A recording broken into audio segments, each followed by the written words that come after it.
নমস্কার, আমি সুচিত্রা পিঠাবিলাসী রান্নাঘরে আপনাদের সবাইকে স্বাগত জানাই।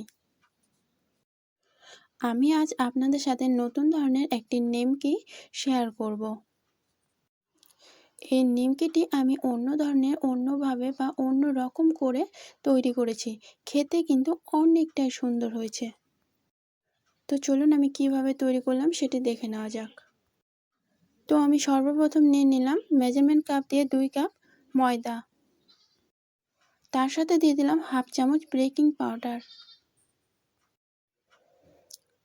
তারপর নিয়ে নিব আমি মোটামুটি 6 চামচ ঘি।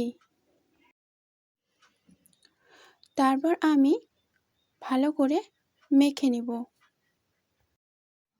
আমি যে ব্যাটারটি তৈরি করব মোটামুটি 5 মিনিটের মতন সুন্দর করে মাখিয়ে নিতে হবে।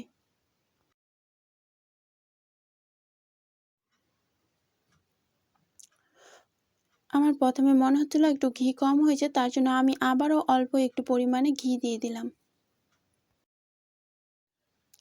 তারপরে ভালো করে সুন্দর করে আমি মাখিয়ে নিলাম।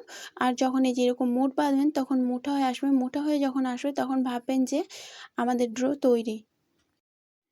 তারপরে অল্প অল্প করে জল দিয়ে ভালো করে একটা শক্ত ডো তৈরি করে নেব। এখানে কিন্তু ডোটি খুব নরম করলে চলবে না, তার জন্য আমি একটি শক্ত ডো তৈরি করে নিলাম। এই যে দেখুন, তারপরে মোটামুটি 10 মিনিটের জন্য আমি ভালো করে ঢাকনা দিয়ে ঢেকে রেস্টে রেখে দিলাম।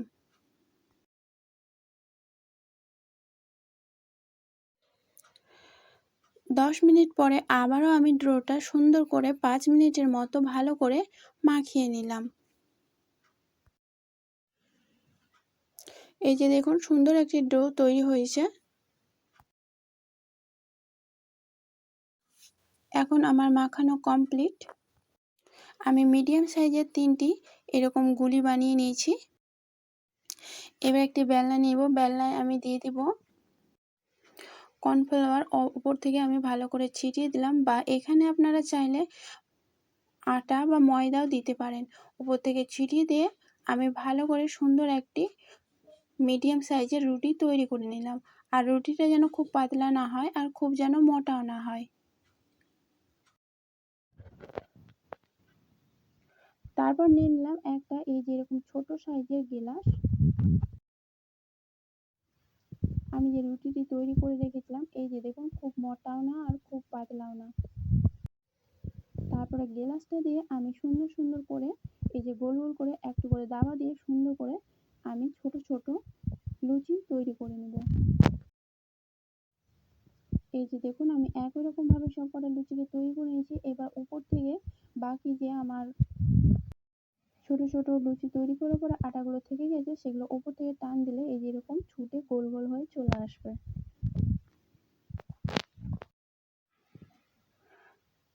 তারপর আমি একটার পর একটা করে ভালো করে সুন্দর করে সাজিয়ে নিব। আমি এখানে 3টা করে সাজাবো। আর হ্যাঁ, এগুলোর মিডিলে না অল্প একটু করে জল দিয়ে ভালো করে সুন্দর করে বসিয়ে দিলে সুন্দর একটি পাপড়ির মতো তৈরি হয়ে যাবে।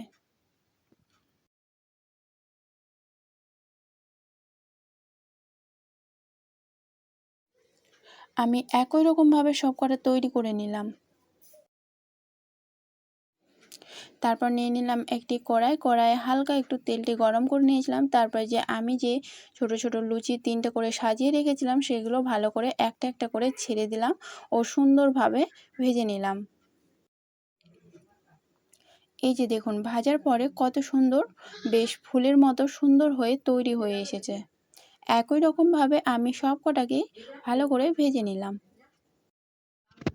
আর হ্যাঁ, আমার ভিডিওটি দেখে যদি ভালো লাগে চ্যানেলটিকে সাবস্ক্রাইব করে পাশে থাকার অনুরোধ রইল। আর আমার ভিডিওটি যদি ফেসবুক পেজ থেকে দেখেন, পেজটিকে ফলো করে পাশে থাকার অনুরোধ রইল। আমার ভাজা কমপ্লিট হলে একটি ছাঁকুনি হাতার সাহায্যে আমি সব কটাকে উঠিয়ে নিব। তারপর নিলাম একটি কড়াইয়ে আমি মোটামুটি 3 কাপ দিয়ে দিলাম চিনি।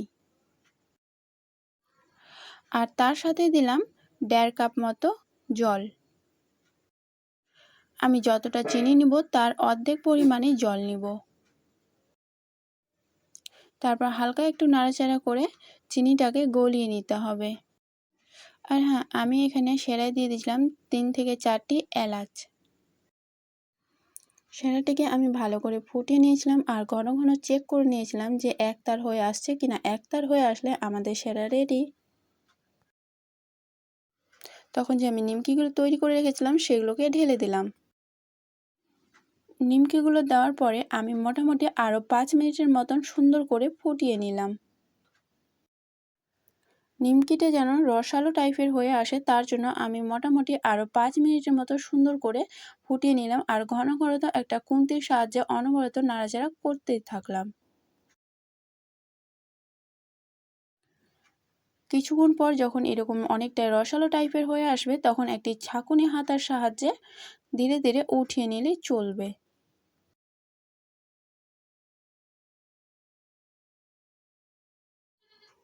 এই যে দেখুন আমি একই রকমভাবে সব কটাকে উঠিয়ে নিলাম। এই যে দেখছেন নিমকিটা কত সুন্দর হয়েছে। খেতে কিন্তু দুর্দান্ত টেস্টি হয়েছে। খুব অল্প উপকরণে খুব সহজেই আমি একটি সুন্দর নিমকি তৈরি করে নিলাম। আমি এগুলো পুজোর জন্য তৈরি করেছি তার জন্য আর ভেঙে দেখালাম না। আমার ভিডিওটি যদি ভালো লাগে একটি লাইক করে দিবেন ও শেয়ার করে পাশে থাকবেন। আর হ্যাঁ, এখনও পর্যন্ত আমার চ্যানেলটিকে যদি সাবস্ক্রাইব করে না থাকেন তো চ্যানেলটিকে সাবস্ক্রাইব করে পাশে থাকার অনুরোধ রইল প্লিজ। নমস্কার।